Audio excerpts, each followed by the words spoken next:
పొల్లమల్ల యాదవ్ గారు దీక్షా దివాస్ పేరుతో ఆందోళన కార్యక్రమం ప్రభుత్వం చేస్తున్న ఏదైతే ఏడాది పాలన పూర్తి చేసుకునే దానికి కౌంటర్గా ఆందోళన కార్యక్రమం పిలిపించినట్టుంది. అది మీరు పైగా ఒక బీఆర్ఎస్ఏ అంటలా, ఒక బీఆర్ఎస్ఏ అల్లా మీ కేటీఆర్ గారి ప్రకటనలో బీఆర్ఎస్ బీజేపీలకు వ్యతిరేకంగా అని నేను చదివినా, అది కరెక్టా కాదా అని మీరు చెప్పాలి. అది మామూలుగా ఈరోజు కాంగ్రెస్ విజయయాత్రలకి వ్యతిరేకంగా అనుకుంటారా, లేకపోతే కేసీఆర్ గారు ఆ దీక్షా దివాస్ చేయటం మూలాన ఈరోజు రాష్ట్రాన్ని సాధించుకున్న దానికి చిహ్నంగా ప్రతి సంవత్సరం జరుపుకోవటం అని అంటారా? అది విశ్లేషణలో మీ ఇష్టం. మా ఇష్టం కాదు స్వామి, మా ఇష్టం కాదు. ఎందుకంటున్నా అంటే ప్రకటన చదివిన తర్వాత అంటున్నా మా ఇష్టం, ఎన్డీఏ లక్ష్మణ్ గారి ఇష్టం కాదు. దీక్షా దివాస్ ప్రతిసారి చేస్తారు మీరు, నేను కాదంటలా. కానీ ఈసారి బీఆర్ఎస్ బీజేపీలకు బీజేపీ కాంగ్రెస్కి వ్యతిరేకంగా అనే ప్రకటన నేను చదివా, అందుకనే అంటున్నా. వేరే కంటిన్యూ. అవును, అందులో వాస్తవమే కదా,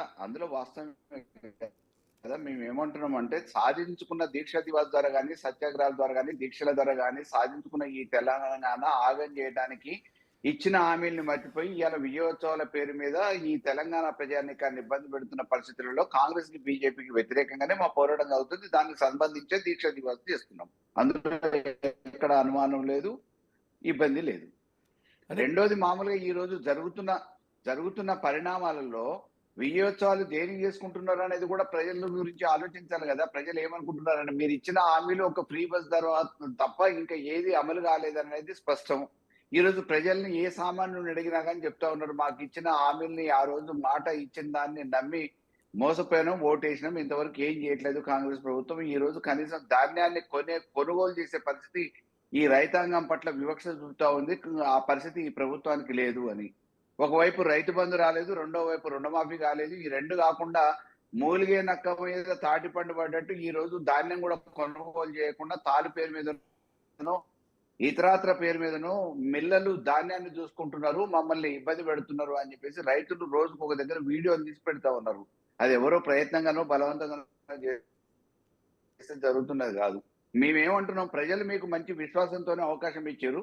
ఆ విశ్వాసాన్ని నిలుపుకునే విధంగా ఈ తెలంగాణని ఇంకా కొద్దిగా అభివృద్ధి సంక్షేమం పేరు మీద రెండు కళ్ళులా ప్రయాణం చేసి ఈ ప్రజానికాన్ని కాపాడాలని చెప్పేసి ప్రజలు ఏ విశ్వాసంతోనైతే నమ్మకంతోనో మీకు అవకాశం ఇచ్చారో అది కొనసాగించమని అంటున్నాం.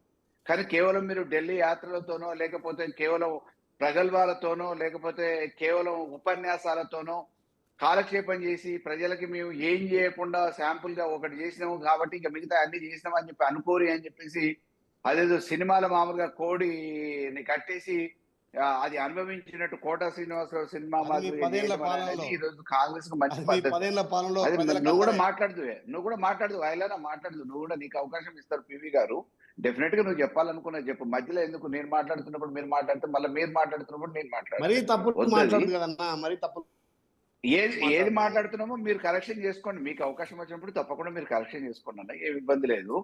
మేము చెప్పాలనుకున్న వర్షన్ మేము చెప్పినా మీరు చెప్పినా ఏది కరెక్టో ప్రజలు రిసీవ్ చేసుకుంటున్నారు. ఎందుకంటే వ్యూవర్షిప్ ఉంది కదా ఈరోజు బిగ్ టీవీకి. డెఫినెట్ గా ఈ రోజు రాష్ట్రంలో జరుగుతున్నది ఏంటి అనేది ఏ మూలన ఏ వర్గ ప్రజలను అడిగినా కానీ వాళ్ళ ఆవేదనని బయటికి బహిరంగంగా వ్యక్తం చేస్తున్నారు. ఎవరు బలవంతంగా చెప్తానో ఇంకేదో అననే కాదు. ప్రభుత్వం వచ్చిన 11 నెలల కాల వ్యవధిలోనే ప్రజలు అంత బహిరంగంగా బయటకు వచ్చి రకరకాల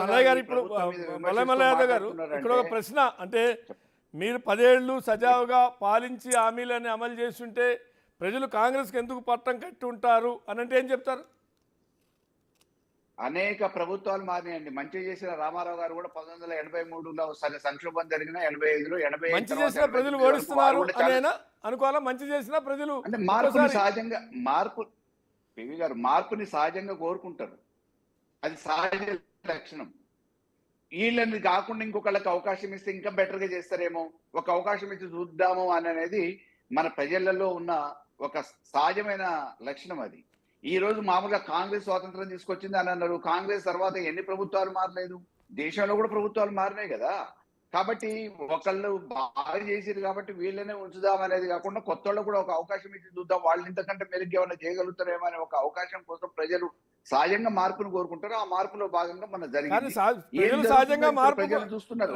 అంటే ఏమైనా ఎకడమిక్ గా ప్రజలు సహజంగానే కొత్తకి వింత పాతకి రోత అనో లేకుంటే మార్పు కోరుకుంటారని అనుకుంటే మీరు కొంత ఓపిక పట్టచ్చు. కానీ 11 నెలలకో 10 నెలలకో 6 నెలల నుంచే ఎక్కువ హడావిడి చేస్తున్నారు అంటే జనరల్గా రాజకీయాల్లో ఇప్పటి నుంచే చేస్తే అలసిపోతాము, కొద్దిగా ఓపిక పడదాం, లాంటి వాళ్ళకి ఒక టైం ఇద్దాం. మీరు కూడా అధికారంలో ఉన్నప్పుడు అన్నారు మేము ఇప్పుడే పుట్టాము, ఇంకా 6 నెలలు కాలేదు,